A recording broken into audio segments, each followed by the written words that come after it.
Good afternoon, everyone. Welcome to the Singapore Turf Club. There's our track shots as we welcome you to the coverage. Big day of Sunday racing coming up. I'm Luke Marlowe.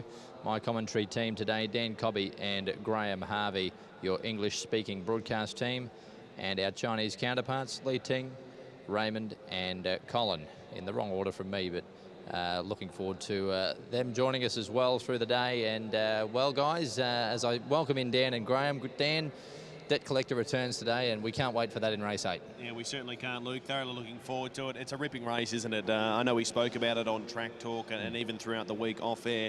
It probably does deserve group class, doesn't it? It's a fantastic affair. We see horses return, and we also see our class performers have second and third up affairs heading into what you could probably call our carnival time, heading into April and May. So looking forward to it, but of course, big DC. Yeah, big DC, Graham. We're all pumped to see the champ back. Oh, it's absolutely, what a race. It should really be a Group 3, all but name. You know, you've got Jupiter Gold, you've got Cannon Monte Cristo, you've got all the best of the Singapore horses racing in one race today. If you love your racing, you've got to be here. This is an absolutely fantastic day. Yeah, ripping Class 1 race number 8, and we're going to have a little bit more of an in-depth look at that shortly. But firstly, let's give you the information for today and give you the latest on the track conditions. Of course, we're working with an E-rail, so it's out the farthest that it goes. Long course, E. Good track, 4.9. The poly rated 36 degrees. It's good. 9 races, the 10th of March 2019. Let's run through the scratchings now. Race 1, number 2, the Golden Goat. 14, Fighting Warrior. Race 2, number 8, Legend Rocks. 14, Always Innocent. Race 3, number 3, Pentagon. And then all remaining races, the emergencies are out. Race 4, 13 and 14. Race 5, again, 13, the Capital, 14, Pioneer 7. Race 6, 13, Kuta 1. And 14, Pacific Ocean. Race 7, 13, Zaman, 14, Astrojet. Race 8, 13, Super Fortune, 14, Autumn Rush. And race number 9, 13, Black Jade, and 14, On Electric Avenue. As far as jockey changes go, we're fine today, none of those. So let's move straight to the premierships. And Mark Walker has snuck up the rankings, Dan. He's now equal top there with Cliff Brown. Yeah, of course, getting the one win on Friday night, Luke, that in the first event as well. Of course, with success come true. Look, things might change this afternoon furthermore. Mark Walker, I think, has got a pretty strong hand. And, of course, Cliff Brown as well, who is equal up to the top. He's got Debt Collector going around in race number 8. And it's quite congested at this early stage of the year in March in the Trainers' Premiership. The jockeys, well, Vlad had a massive night on Friday, Graham. He rode 3 winners and he's darted up to 17. And he's on the hat-trick, isn't he? So if he wins the opener here, he's on the hat-trick. So I'm sure everyone will be looking at Vlad in race 1. And Noah, what a great, look at that strike rate, 23.4% for a claim. That's pretty good. Yeah, awesome strike rate for No Sonari and Michael Rollin, 13 winners. Let's look at the apprentices. And CC Wong, no winners for CC on Friday, but he's on 6. Iskander and Amaral on 4 winners of Peach. Iskander, he's on Blizzard, isn't he, Dan, today? So he'd be big looking ride for him. massive ride. I'd have to say that's probably his biggest ride. I know that in the last season we saw Shane Birdsugar and a few of the higher class races throw on some claiming apprentices to give them an opportunity at lightweights. But I'd have to say that this is Iskander's biggest opportunity so far riding Blizzard. For sure, our late mailman here in Singapore. Let's see what he's come up with for today's program. Time to Rock in race 5, number 1, race 6, number 5, Mystic Pride, and race 7, number 9, Wind Trail, the late mail.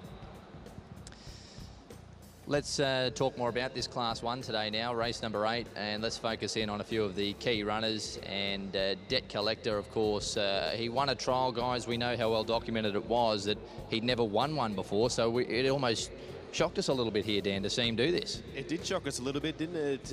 But look, let's go back in preparation to go with Winks, the great mare. Chris Waller tuned her up and she won a trial. So something similar on the lines. Look, he's our champ here, isn't he, in Singapore, Debt Collector, and this is very good and very pleasing to the eye.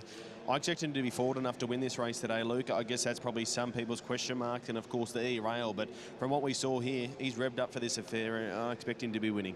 He's got his opposers today, the champ. A few people just thinking, you know, he's not over the line here. Let's look now at Circuit Land. Graham, this is him running second late last year in a Group 3 race. He was just knocked off here by Maximus. Yeah, Circuit Land always consistent, but it just seems to be the bridesmaid. The only problem I have with Circuit Land is it hasn't won for 317 days. So when you're in this top class race, do you really want to put your money on a horse that hasn't got first in 317 days? It's an interesting one. He hasn't won for a while, Circuit Land. That was in the Colonial Chief, but he did place second in place in 3 Group 1s last prep, so he's a does class try, horse. doesn't he? Oh, it's he's just that he's very just been genuine. toppled, really. Exactly. Here's Blizzard, very good winning here. Yeah, Cannon Monte Cristo in this affair as well, and Jupiter Gold. Look, a lot of people were probably coming into this race today, Luke, thinking that this would have to be one of the key form races. Of course, these horses have had their runs now, as opposed to the like the Debt Collector. But Cannon Monte Cristo, he was on pace on this occasion. I expect him to be there yet again. And Blizzard, I think, could be lethal. Look, I know a lot of people are probably potting him as well, but with a Scander's Claim, he gets in with no weight here. And I think if he repeats that dose, he can win again. Yeah, he can't.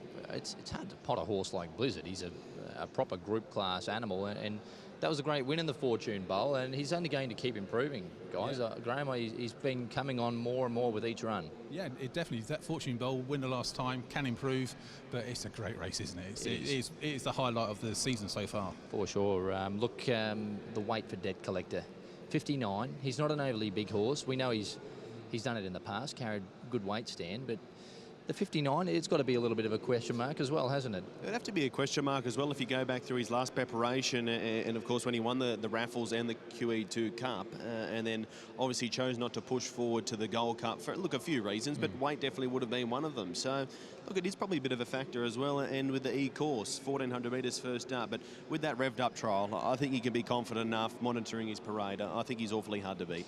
Yeah, I certainly am confident with Debt Collector. Let's look at the best bets. He's mine today. I thought it was a tricky program today with a few races, a number of chances in each. So I was just happy to back the champ, go with his class. I'm not worried about this E-rail, the weight, or the little negatives. One thing that you can't buy is class, and he's got it in spades. So he's my best. Race 8, number 1. Yeah, I've gone race 5, number 1, Time to Rock. She's been one of mine. My patience is running somewhat thin, but look, second time in Class 4. She's well drawn. She'll take up the lead, I expect, and I think she's awfully hard to beat in the 5th event. Yeah, I'm just the race beforehand, number 1, well deserved. Very consistent horse. He has the visors on for the first time. The blinks are off. This is his second up here at Karanji, and I think he'll improve massively. So for me, race 4, number 1, well deserved. Lee Ting likes race 9, number 3, Top Night from Colin. Race 8, number 12, Mr. Clint. And Raymond, race 7, number 5, Street Party. Graham, as I'll let you run through the race card for us. Yeah, here we go. This is the opener for Sunday. It's a great race day. It's race number 1. It's off at 1:10. This is Karanji Stakes D over the 1,000 metres on the Poly.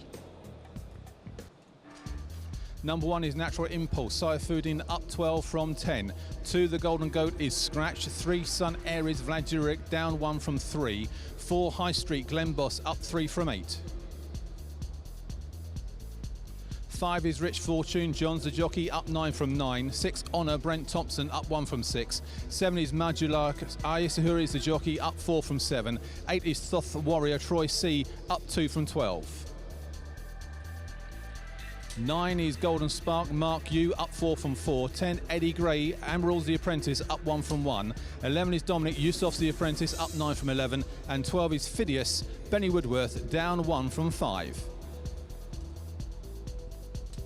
And there you can see number 13, Dayun Shafrazal's the Apprentice down 4 from 2. And 14, Fighting Warrior is scratched.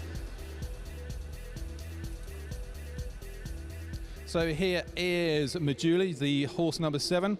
It had a good second under Troy C last time, 23 days ago. And there you can see just stretching out on the 6th of March. Should be able to come on from that 1,000 metre on the Poly and should do well with Ayesahuri.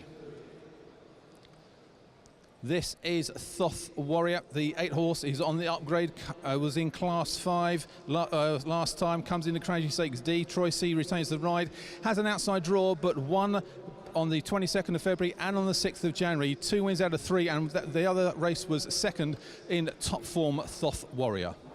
And here's Rich Fortune.